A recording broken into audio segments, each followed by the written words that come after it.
I'm joined on set by our international affairs commentator, Douglas Herbert. Doug, what were your main takeaways from the speech? Did we hear the naked truth? No, we didn't really hear the naked truth. In the end, Erdogan, sure, some tough words there, but taking essentially the same line, doing it in a much more public forum, but he holding his fire, so to speak. And when I say that, what do I mean holding his fire?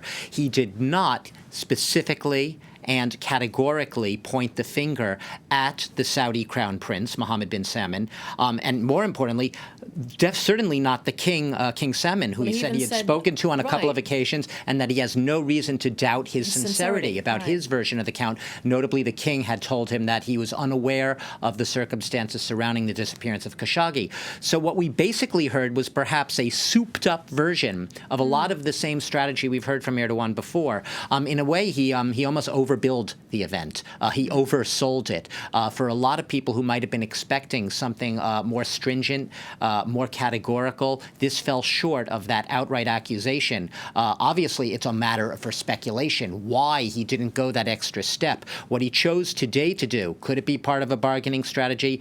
Could he have, behind the scenes, there was some arrangement made? I will not categorically accuse you, but in return, I expect this, I expect that. There could be some implicit trade-off or some expectation of a trade-off behind the scenes. But my main takeaway is this was not that full-throated accusation, j'accuse Crown Prince Mohammed bin Salman, basically saying, yes, we have proof that this assassination was planned. He spoke of assassination teams separately coming to the consulate in the days leading up to the disappearance of Khashoggi, but he did not lay out any evidence, if that's what people were waiting for today, any specific evidence that said Crown Prince Mohammed bin Salman must be implicated and responsible because he is directly tied to A, B, and C. We didn't hear that today, and it's going to be interesting now to see what happens, because he did call now for these questions to be answered. He's asked the same questions again. Where's the body?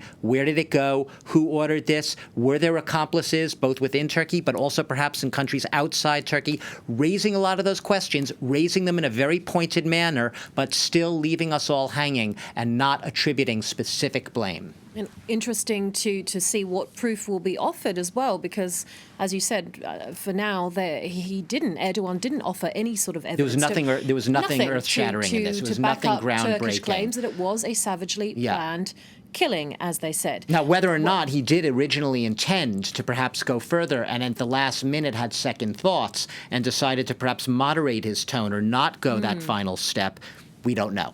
Okay.